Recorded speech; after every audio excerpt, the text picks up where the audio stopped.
हो, आता ज्या काही घटना ज्या आहे मागच्या सप्टेंबर सुरुवातीपासून झालेल्या आहेत आणि त्यामुळे संपूर्ण ओबीसीची भावना झालेली आहे राज्यामध्ये की ओबीसीचं आरक्षण संपुष्टात येत आहे आणि त्यामुळे जवळपास 14-15 जणांनी चिठ्ठ्या लिहून काही लोकांनी त्यांच्या मोबाईलवर मेसेज पाठवून आत्महत्या केलेल्या आहेत. खरं म्हणजे मी सगळ्यांना विनंती करतो की आत्महत्या करू नका.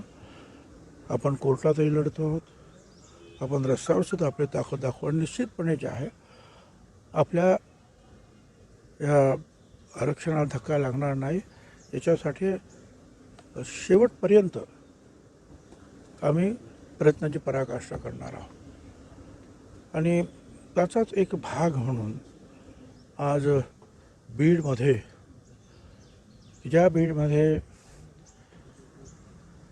या जरांगेच्या लोकांनी हैदोस घातला, आमदारांची घर पेटवली, हॉटेल्स पेटवली, त्याच बीडमध्ये आम्ही पुन्हा एकदा ओबीसी एल्गार महात्मा फुले समता परिषदेतर्फे करतो आहोत. माझी खात्री आहे तिथे लक्षावधी लोक आज आमचे कार्यकर्ते एकवटणार आहेत. साहेब, बीडमध्ये पाय ठेवू देणार नाही, ठरवलं तर महाराष्ट्रात सुद्धाही पाय ठेवू देणार नाही, अशा पद्धतीची भाषा वापरली जाते. ह्या लोकांना अजून छगन भुजबळांचा इतिहास माहिती नाही आहे. मी शिवसेनेत असताना अनेक गोष्टी घडल्या, शिवसेना सोडल्यानंतर अनेक गोष्टी घडल्या,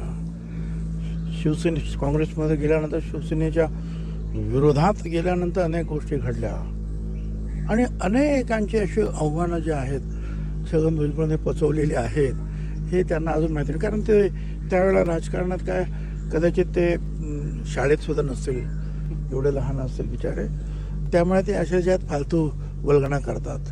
आजचा बीडमध्ये होणारा मोर्चा हा अजितदादा राष्ट्रवादी पुरस्कृत असल्याची टीका जरांगेंनी केली. अजितदादांना बीडमध्ये मतदान नको अशा देखील ते म्हणाले. हे बघा, हा मोर्चा कुठच्याही पक्षाचा पुरस्कृत नाही.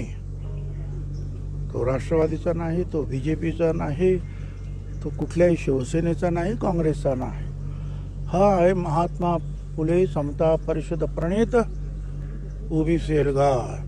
पण त्याच्यामध्ये वेगवेगळ्या पक्षाचे कार्यकर्ते जे आहेत, कदाचित नेते येऊ शकणार नाहीत काही नेते, पण कार्यकर्ते जे आहेत ते सगळे मात्र एकवटणार आहेत. साहेब, आज हैदराबाद गॅजेट विरोधात जी ओबीसी धन्यवाद. संघटना